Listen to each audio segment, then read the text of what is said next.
Okay, hello everyone. आज हम class 11 bio का चैप्टर नंबर 1 जो कि लिविंग वर्ल्ड है, द लिविंग वर्ल्ड, वो डिस्कस करेंगे। द लिविंग वर्ल्ड चैप्टर, ये पहला चैप्टर है क्लास 11 का बायो का।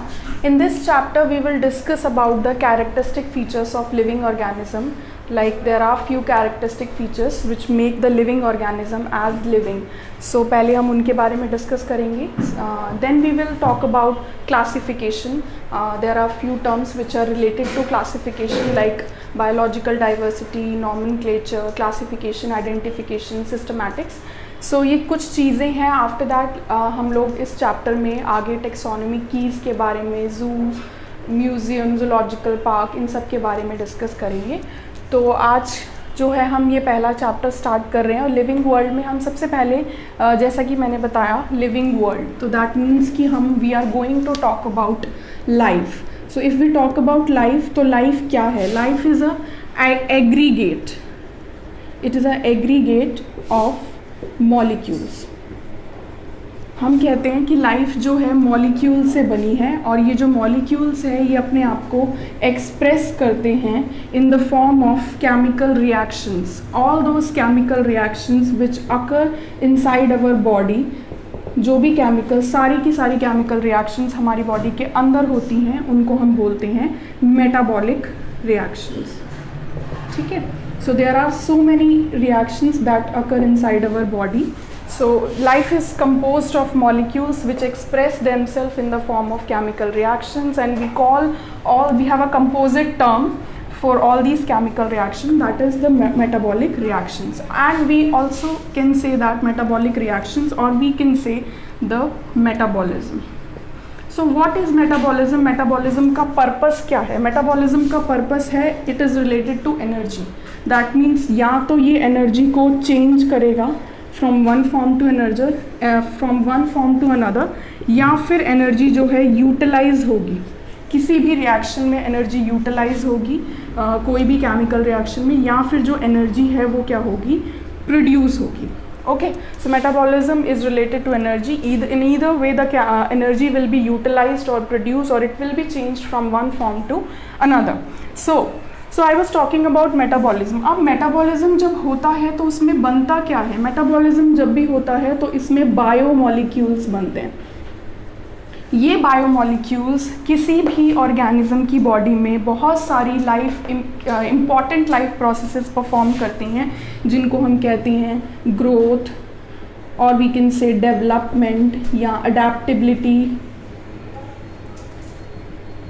और वी कैन से रिप्रोडक्शन. इसके अलावा भी बहुत सारी चीज़ें हैं जो ये बायोमॉलिक्यूल्स परफॉर्म करते हैं. अब जिनके अंदर ये सब कुछ होता है, growth, development, respiration, metabolism, adaptability, उनको हम बोलते हैं लिविंग ऑर्गेनिजम्स.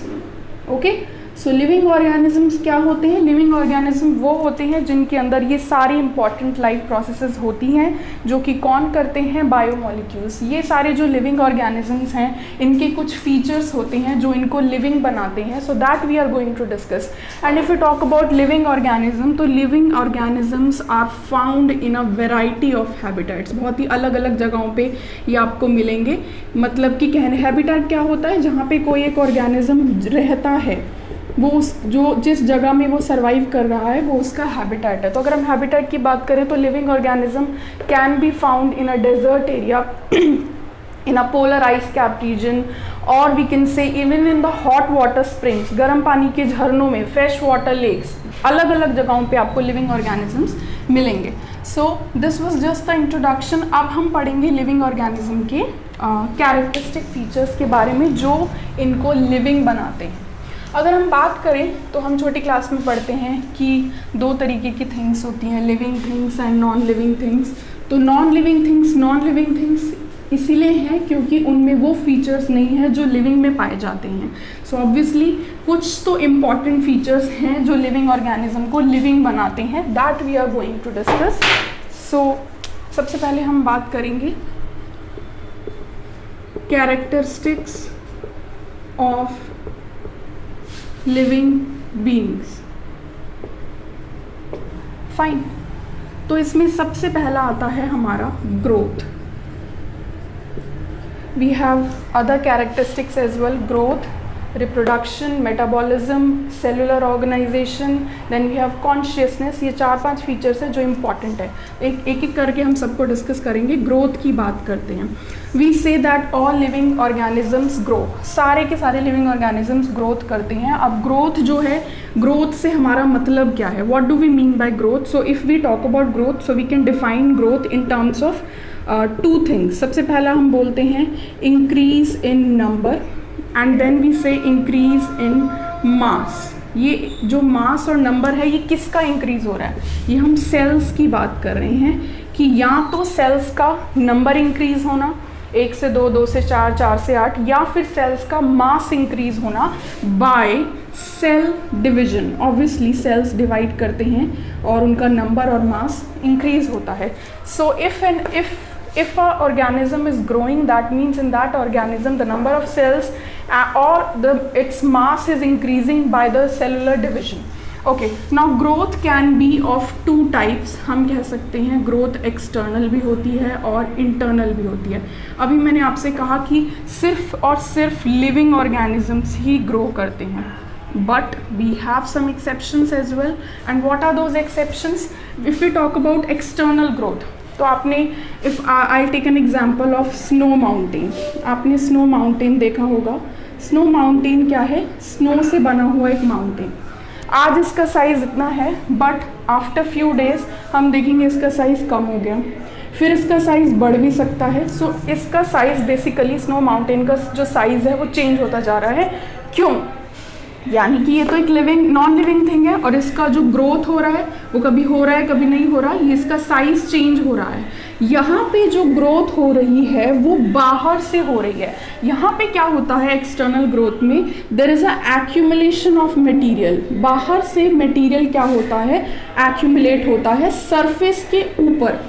ठीक है, so if there is accumulation of material on an organism, तो इस तरीके की ग्रोथ को हम एक्सटर्नल बोलते हैं। अब यहाँ पे क्या होगा? यहाँ पे कुछ मटेरियल एक्यूमुलेट हो गया तो ये साइज़ में बढ़ गया, कुछ में इसी तरह से स्नो पिघल गई तो साइज इसका जो है घट गया।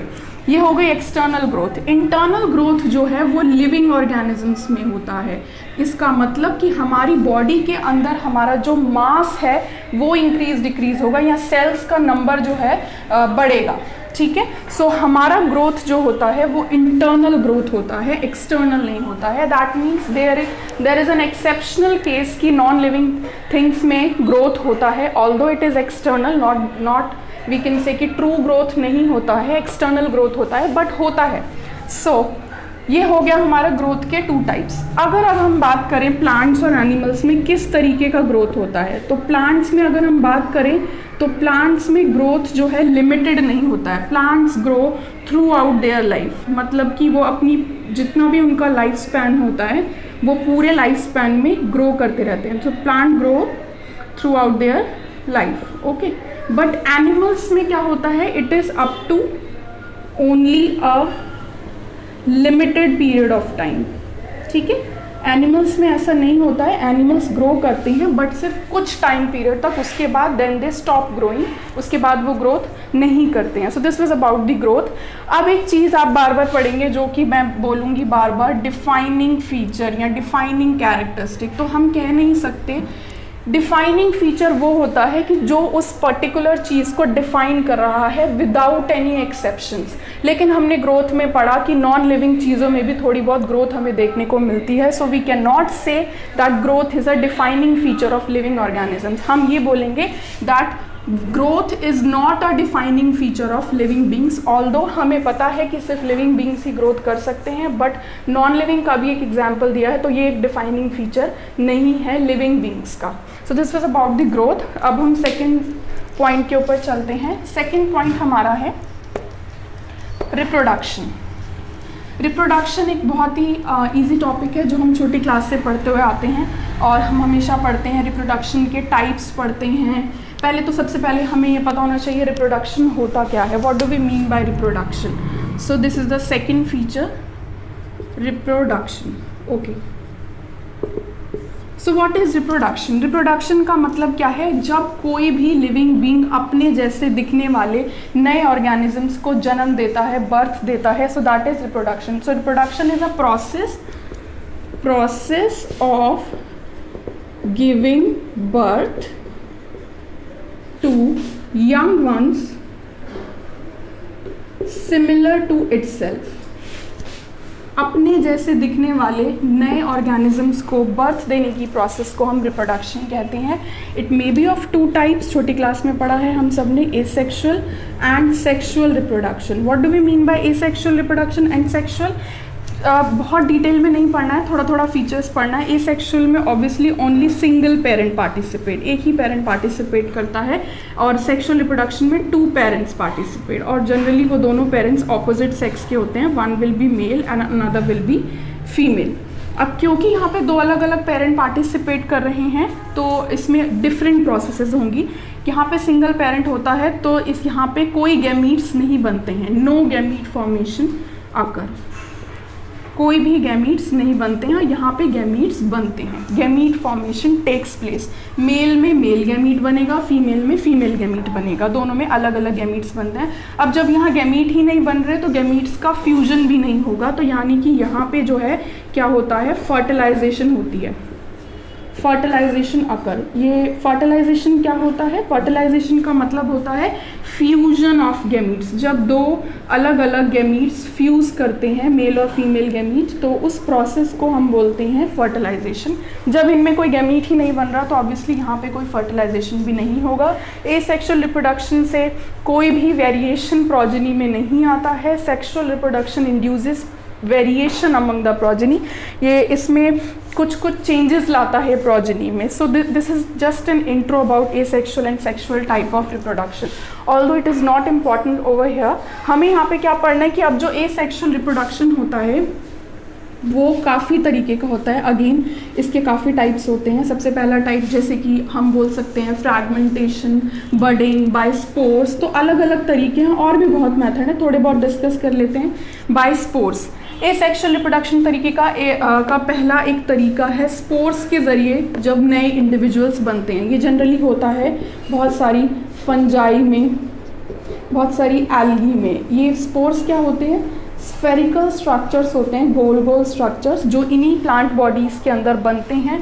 ये स्पोर्स जब प्लांट बॉडी में बन जाते हैं तो प्लांट बॉडी फट जाता है, स्पोर्स रिलीज हो जाते हैं और स्पोर्स एयर में लिबरेट होते हैं और कहीं पे लैंड कर जाते हैं. जहाँ पे भी ये लैंड करते हैं वहाँ पे इन्हें जब प्रॉपर फेवरेबल कंडीशंस मिलती हैं तो ये वहाँ पे जर्मिनेट करके एक नया इंडिविजुअल बनाते हैं.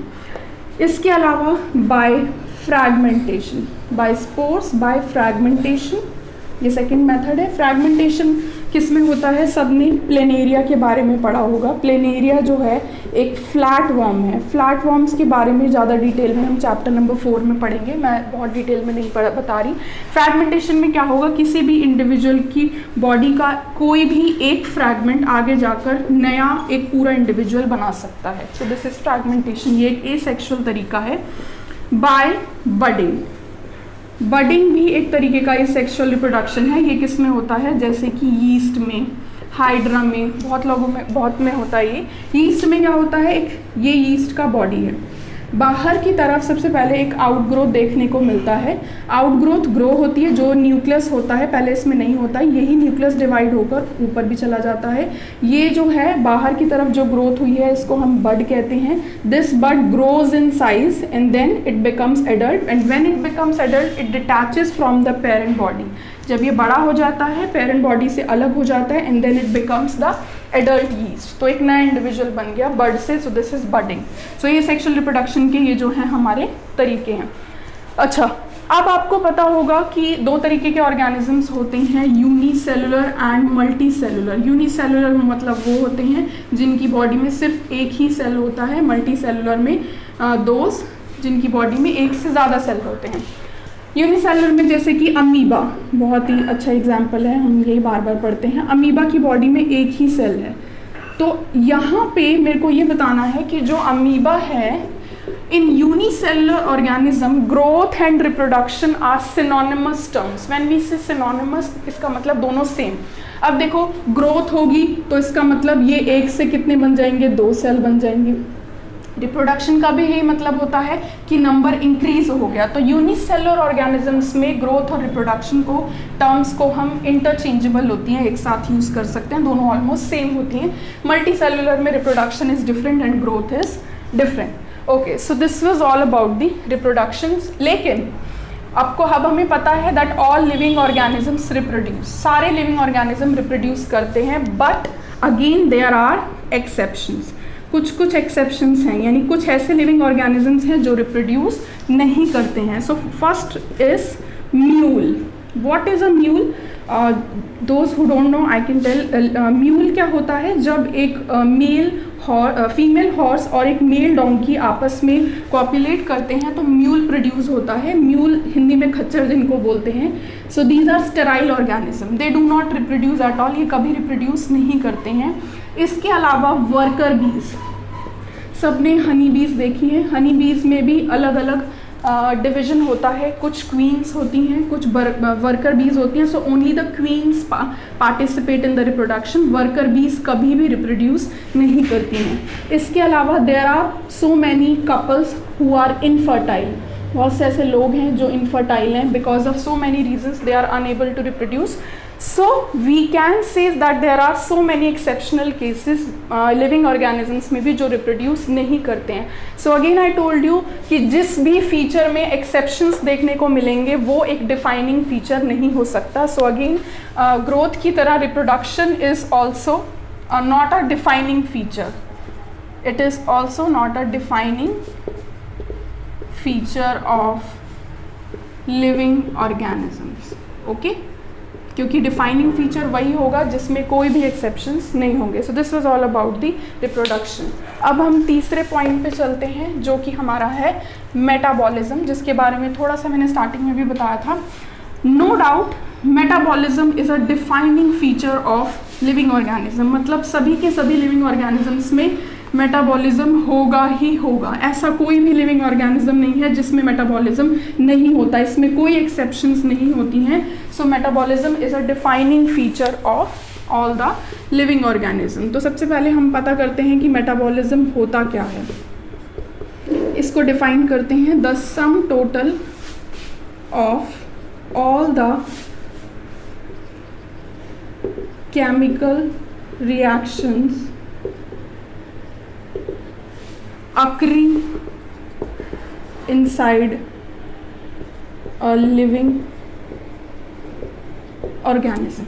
The sum total of all the chemical reactions occurring inside a living organism. Living organisms की बॉडी में जितनी भी टोटल रिएक्शंस होती हैं, सारी की सारी रिएक्शंस, उन सबको हम मेटाबॉलिज्म कहते हैं. मेटाबॉलिज्म जो है 2 तरीके का होता है. It may be of 2 types, anabolism and catabolism. थोड़ा सा इसके बारे में पढ़ लेंगे, अदरवाइज आगे एक चैप्टर आएगा बायोमोलिक्यूल, वहाँ पे भी हम इनके बारे में पढ़ेंगे.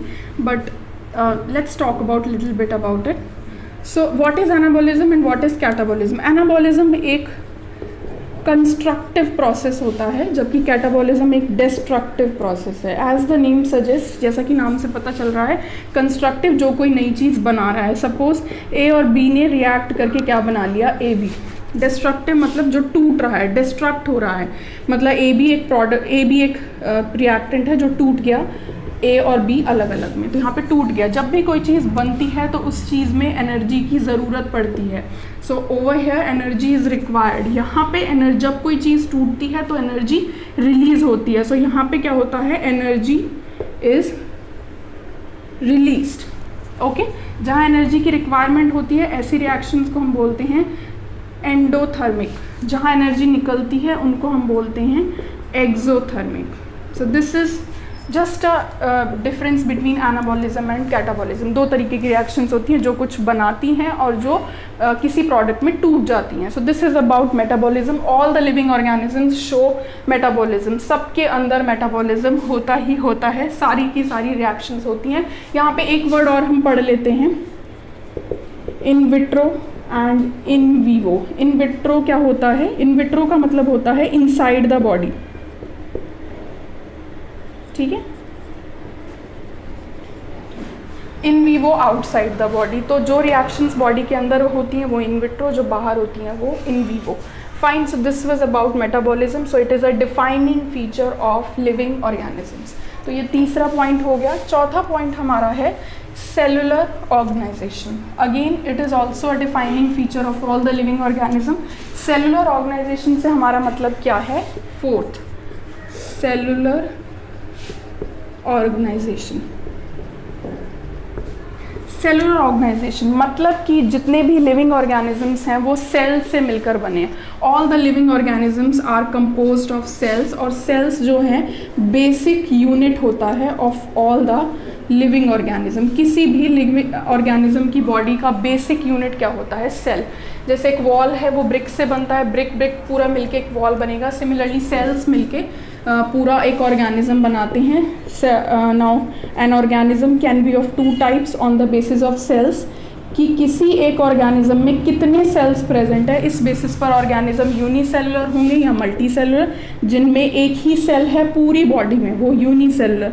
विच have more than one cell, जिनकी बॉडी में एक से ज़्यादा सेल हैं वो मल्टी सेलुलर। इसमें जो सबसे अच्छा एग्जाम्पल ह्यूमंस का ही है। Human body is composed of trillions of cells, okay, not million billion but trillions of sales.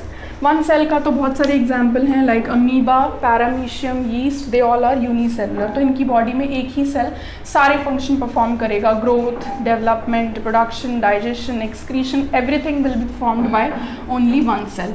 So all the living organisms show cellular organization. When आई से सेलुलर तो ये सेल हो गया। ऑर्गेनाइजेशन से मतलब अगर जिनकी बॉडी में एक से ज़्यादा सेल है तो उन सेल्स का कुछ ना कुछ ऑर्गेनाइजेशन होगा। वो क्या होता है? सेल्स मिलके, अगर कोई सेल है, ये एक सेल है, लेकिन अगर बहुत सारे सेल्स मिलके एक ग्रुप बना लें और ये सब मिलके एक ही कॉमन फंक्शन परफॉर्म कर रहे हैं, कोई एक फंक्शन परफॉर्म कर रहे हैं सारे सेल्स मिलके, तो इस तरीके के ग्रुप को, a group of cells which are performing a similar function, उसको हम कहते हैं टिश्यू। तो हो सकता है कोई एक ऑर्गेनिज्म खाली सेलुलर स्टेज पे हो सकता है उनकी बॉडी में टिश्यू हो। अगर डिफरेंट टिश्यूज़ मिलकर सेम सेल्स की तरह एक फंक्शन परफॉर्म कर रहे हैं तो वो क्या बना लेते हैं? ऑर्गन। हो सकता है किसी ऑर्गेनिज्म में organ system level of organization हो। अगर अलग अलग ऑर्गन, जैसे इसमें सबसे अच्छा एग्जांपल आप डाइजेस्टिव सिस्टम का लो। डाइजेस्टिव सिस्टम में अगर आप बात करते हो तो हम माउथ से शुरू करते हैं। माउथ एक ऑर्गन है, then we have food pipe, then we have stomach, then we have small intestine, जो ये सब एक अलग अलग ऑर्गन्स हैं, ठीक है। Then we have large intestine.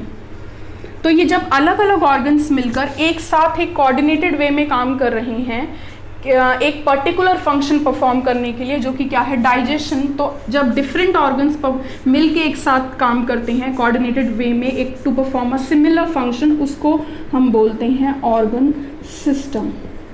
तो हर लिविंग ऑर्गेनिज्म की बॉडी के अंदर सेलुलर ऑर्गेनाइजेशन होता है, या तो वो सेलुलर लेवल पे होंगे या टिश्यू लेवल पे या ऑर्गन सिस्टम लेवल। जितना एडवांस्ड ऑर्गेनिज्म होगा उसमें ये वाला लेवल पाया जाएगा, जितना सिमिलर होगा उसमें ये लेवल पाया जाएगा। That we will not talk about over here. So यहाँ पे बस यही था cellular organization. Okay, so the next point over here ही, अब लास्ट जो बचता है कैरेक्टरिस्टिक फीचर लिविंग ऑर्गेनिजम्स का, वो है हमारा, तो हमने डिस्कस किया growth, development, growth, reproduction, metabolism, cellular organization. Now the fifth one is consciousness. What do we mean by consciousness? Consciousness का मतलब है कि हमें पता है हमारे आसपास क्या हो रहा है. It is a property of showing awareness when one is aware about his or her surroundings, अपने आसपास किसी अपने जो भी चीज़ें हो रही हैं उसके बारे में अवेयर होना, क्या हो रहा है, कि कौन सा फंक्शन हो रहा है, या किसी की इंटेंशंस के लिए अवेयर होना, किसी के एक्शंस के लिए अवेयर होना, this is consciousness. All the living organism show this property. हर एक लिविंग ऑर्गेनिज्म कॉन्शियस होता है, उसको पता होता है उसके आसपास क्या हो रहा है. आपका हो गया एनिमल्स को तो ऑब्वियसली पता ही है, बट प्लांट कैसे शो करते हैं consciousness? If I talk about plants तो आपको पता है प्लांट रिस्पॉन्ड करते हैं टू वेरियस एक्सटर्नल फैक्टर्स. बहुत से ऐसे एक्सटर्नल फैक्टर्स हैं जिसके लिए प्लांट्स जो हैं क्या करेंगे, अपने आप को रिस्पॉन्सिवनेस शो करेंगे. That factor may be light, it may B water, ठीक है, it may B light, water and different type of hormones. Even animals या अदर एनिमल्स के लिए भी वो रिस्पॉन्स शो करते हैं.